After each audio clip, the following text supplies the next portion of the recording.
내려가지고 문을 팍 여는데 숨이 꽉 막혀요. 더운 공기에 먼지에 소음에 뭐 입을 벌릴 수가 없었어요.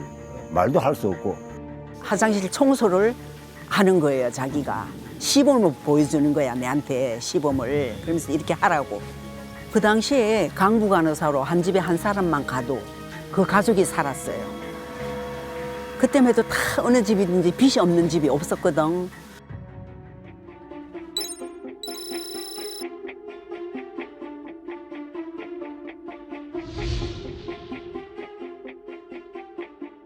화학 졸업한 다음에 공무원 하고 싶었어요. 근데 그 하기 전에 돈 하나도 없으니까 1년, 2년 하고 나라에 갈 거예요. 이런 마음 갖고 오는데요.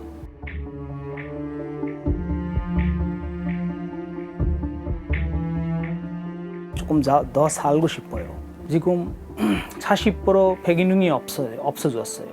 근데 이거 한 달 전에 갈 수 있으면 20% 더 있을 수도 있었어요. 한국나라라는 게 한국 정부가 너무 원망스럽습니다.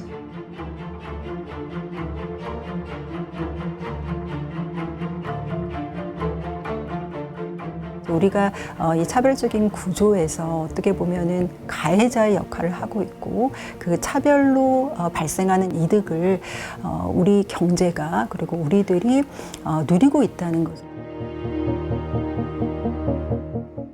지난 2023년 기준 우리나라에 들어와 일을 하는 이주 노동자는 144만 명. 이들이 창출하는 경제 효과만 138조 원에 달할 것으로 추산됩니다.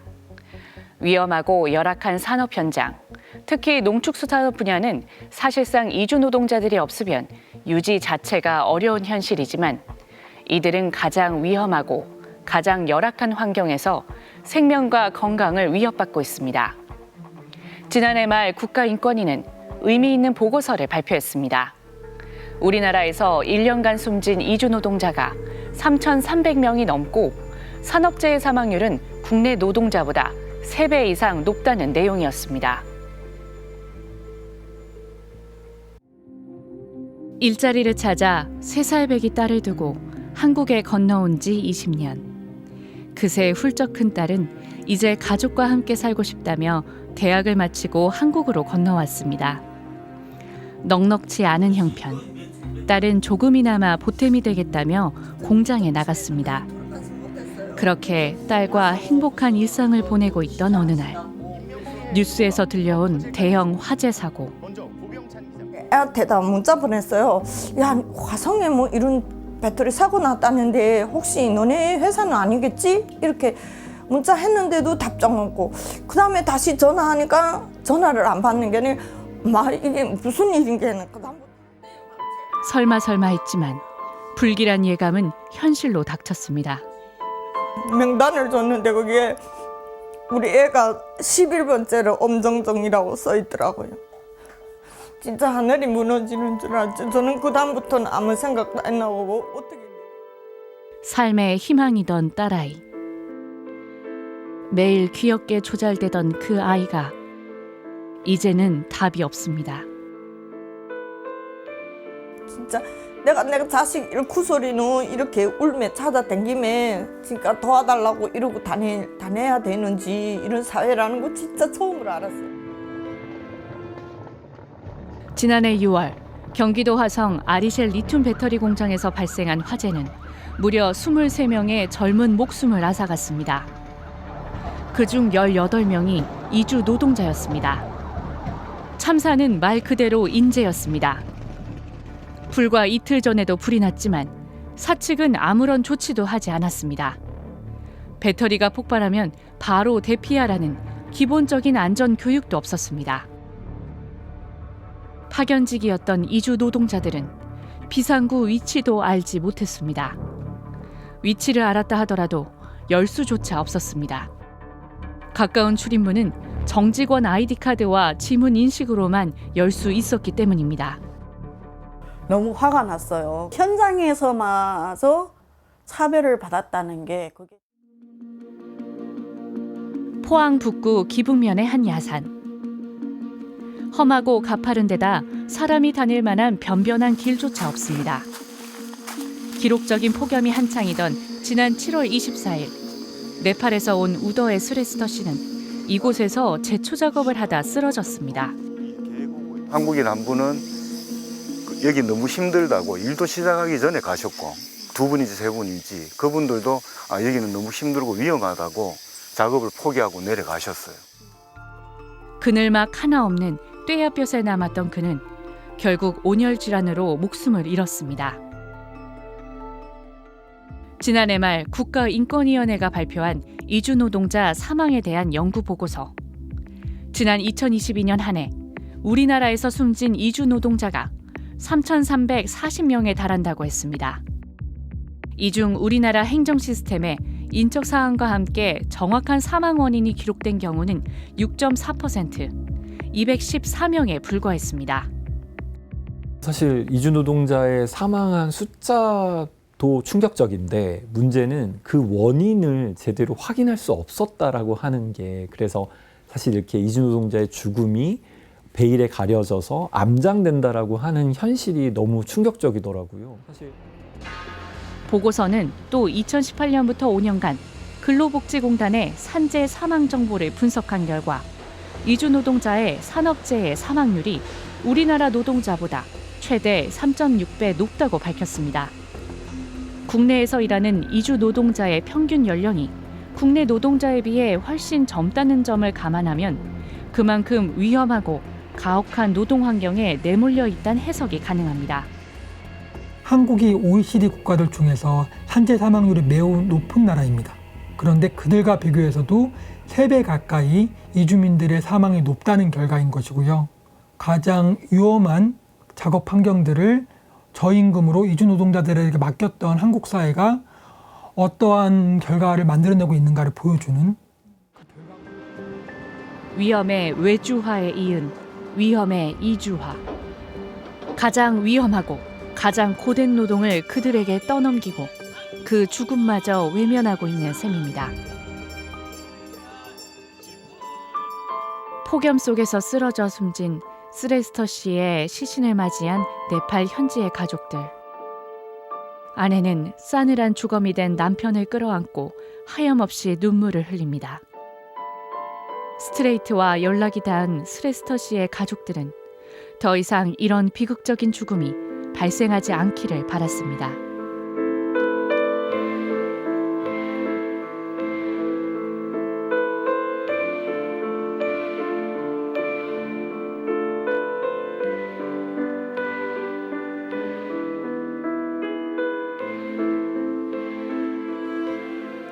지난 1990년대부터 국내에서 이른바 3D 업종 기피 현상이 나타나면서 외국인 노동자들이 물밀듯이 밀려들어왔습니다. 관련 제도가 미비했던 탓에 미등록 체류자가 급증했고 이들에 대한 학대와 인권 문제까지 대두되자 지난 2004년부터 고용허가제가 시행됐습니다. 합법 비자를 발급해 미등록 체류자 수를 줄이고 중소기업의 인력난을 해소하는 동시에 이주 노동자의 인권도 보호하자는 취지였습니다. 하지만 21년이 지난 지금 이주 노동자들의 인권과 업무 환경은 오히려 더 악화됐다는 비판이 나오고 있습니다. 방글라데시에서 명문대를 졸업하고 공무원의 꿈을 키워온 로이 아지트 씨. 어려운 형편 탓에 일단 돈을 벌고자 한국을 찾았습니다. 경기도의 한 농기계 공장에 취업한 아지트 씨는 사포로 농기계 표면을 가다듬는 일을 도맡아야 했습니다. 거기 한국 사람 한 사람도 없어요. 한국 사람 다른 반에서 조립일이 해요. 거기 깨끗해요. 완전히 깨끗해요. 작업장은 온통 회색 색가루로 뒤덮였지만 보호장구라곤 면 마스크가 전부. 방진 마스크라도 달라고 했지만 무시당했습니다. 새끼 너 말 많아. 이걸로 할 수 있으면 해. 아니면 가. 아니면 네 돈으로 사. 시커먼 가래에 호흡도 점점 힘들어졌지만 회사는 병원 가는 것조차 허락하지 않았다고 합니다. 여기서 여기까지도 못 걸어요. 걸수 못해요. 많이 아파요. 그런데 병원에 내가 병원에 가고 싶어요. 병원 안 보내요. 괜찮아, 일해. 이렇게 말해요. 10개월 만에 몰래 찾은 병원. 폐가 굳는 간질성 폐질환이라고 했습니다. 하지만 이런 상황에서도 직장을 옮기거나 그만둘 수 없었습니다. 소부지 씨 역시 비슷한 취급을 받았습니다. 작업 중 기계에 장갑이 말려 들어가 손을 크게 다쳤지만 공장에서는 혹여 산업재해를 신청할까 넘어져서 다쳤다고 하라 했고 심지어 아픈 상태에서도 일을 하라며 욕설을 퍼부었다고 합니다. 밤에 너무 아파요. 우리는 사람 아니에요. 우리 외국인 사람 아니에요. 이런 열악한 상황에서도 집단적인 괴롭힘을 당해도 차분했어야지. 이들 이주 노동자들은 마음대로 직장을 옮기거나 그만둘 수조차 없었습니다. 고용허가제에 따르면 인하인 비자, 즉 고용허가제 비자를 받고 입국한 외국인 노동자는 지정된 업체에서만 일할 수 있고 원칙적으로 고용주가 허락하지 않으면 다른 곳으로 이직할 수도 비자를 연장할 수도 없습니다. 반대로 고용주가 직장을 옮기라고 하면 옮기기 싫어도 이동해야 하는 게 현실입니다. 집사. 그럼 대파 한 가요. 정신이 나갔어 저게. 야, 집사라고. 네가 일을 못해서 보낸다고. 얘는 처음 보내. 고용주에게 철저히 종속될 수밖에 없는 겁니다. 사장님이 무조건 우리한테 무조건 하나님 같아요. 하나님, 사장님은 사인 안 해주면 하나님은 우리가 힘이 없어요. 당연히 이주 노동자의 처우는 뒷전으로 밀릴 수밖에 없습니다. 5년 전 강추위 속 비닐하우스에서 머물다 숨진 이주 노동자 속행 씨. 사회적으로 큰 충격을 줬지만 이런 비닐하우스 숙소는 여전히 널려 있습니다. 사람이 살 수가 없고 사람이 살아서는 안 되는 시설물이죠. 속행지 사망한 다음에 고용노동부는 앞으로 이런 불법 기숙사는 허용하지 않겠다는 방침을 내놨습니다마는 상습적인 임금 체불과 비닐하우스 숙소 등 예외적인 경우에 한해 고용주 동의 없이 일터를 옮길 수는 있습니다. 하지만 이주 노동자들이 당국에 이를 신고해 입증하는 것 자체가 쉽지 않습니다. 결국 견디다 못해 일터를 뛰쳐나갈 경우 곧바로 출국하지 않는다면 미등록 체류자로 전락합니다. 매년 10,000명 정도 발생하는 것으로 추정됩니다. 한 외신은 점점 더 많은 사람들이 코리안 드림의 환멸을 느끼고 있다고 지적하기도 했습니다. 행복한 삶을 살 수 있는 나라라고 기대하고 있잖아요. 실제로 보면은 이 정도는 그 정반대 상황에 일하고 있어요. 한국에 두 얼굴이 있다라고.